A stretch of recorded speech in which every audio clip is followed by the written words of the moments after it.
we are given this question.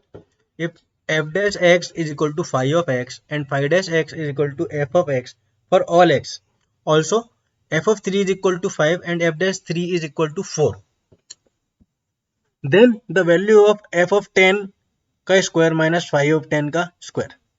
तो सबसे पहले अपन को तो ये समझ में आना चाहिए कि f डैश x जो है वो phi of x के बराबर है. तो f डैश 3 अगर 4 दे रखा है तो यहाँ से अपन क्या समझेंगे कि phi of 3 is also equal to 4 and f of 3 अपन को 5 दे ही रखा है. अब हम क्या करेंगे कि ये जो फंक्शन है अपन इसको फंक्शन मानते हुए क्या अपन को वैल्यू निकालनी है एफ एक्स का स्क्वायर माइनस फाइव एक्स का स्क्वायर की वैल्यू निकालनी है अपन को. जब x इक्वल टू 10 रख देंगे तो इसकी वैल्यू अपने पास आ जाएगी और वो अपन को फाइंड करनी है. तो अपन क्या करते हैं, इसका अपन डी बाई डी एक्स सबसे पहले फाइंड कर लेते हैं. तो वो कितना हो जाएगा, तो this should be equal to 2 times F X into F dash X minus 2 times five X into five dash of X chain rule की वजह से. और अब हमको मालूम है कि एफ डैश एक्स जो है वो किसके बराबर है, फाइव एक्स के बराबर. तो अपन उसको रख देंगे फाइव एक्स के बराबर रख दिया minus 2 five x, five dash x किसके बराबर है, एफ एक्स के बराबर. तो अपन ने ये भी रख दिया. तो आप देख सकते हो कि ये जो चीज है वो कितनी आ गई, 0. इसका मतलब अंदर जो क्वांटिटी थी वो कैसी क्वांटिटी थी, कांस्टेंट वैल्यू क्वांटिटी.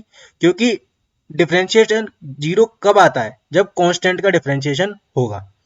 तो अंदर जो क्वांटिटी थी वो कांस्टेंट थी. तो हम यहाँ पे लिख देंगे कि एफ एक्स का स्क्वायर माइनस फाइव एक्स का square equals to a constant. ये हमको ऊपर वाली डिफरेंशिएशन से समझ में आ गया.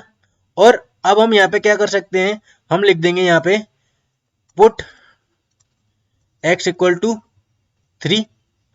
क्योंकि अगर ये कांस्टेंट है तो आप x इक्वल टू 3 डालो, 5 डालो, 10 डालो, 100 डालो, कुछ भी डालो, वो हमेशा कांस्टेंट ही रहेगा, सेम वैल्यू आएगी. तो जो वैल्यू x इक्वल टू 3 पे आ रही है वही same value x equal to 10 पर भी आएगी. तो पहले हम x इक्वल टू 3 पे फाइंड कर लेते हैं. तो f ऑफ 3 का स्क्वायर माइनस फाइव ऑफ 3 का स्क्वायर. और f ऑफ 3 का स्क्वायर, f ऑफ 3 की वैल्यू कितनी है 5, तो 5 का स्क्वायर आ जाएगा माइनस 5 ऑफ 3 की वैल्यू मैं आपको यहाँ पे बता चुका हूँ कितनी है 4, तो 4 का स्क्वायर आ गया. तो that is equal to 25 minus 16 that is equal to 9. तो अगर f ऑफ 3 अगर इतना आ रहा है तो f ऑफ 10 भी, f ऑफ 3 का स्क्वायर माइनस 5 ऑफ 3 का स्क्वायर अगर 9 आ रहा है तो f ऑफ 10 का स्क्वायर माइनस 5 ऑफ 10 का स्क्वायर विल ऑल्सो भी इक्वल टू 9, बिकॉज ये जो फंक्शन है वो हमेशा कैसी वैल्यू दे रहा है, constant value. So the answer to this question is 9. I hope you understood this question. Best of luck.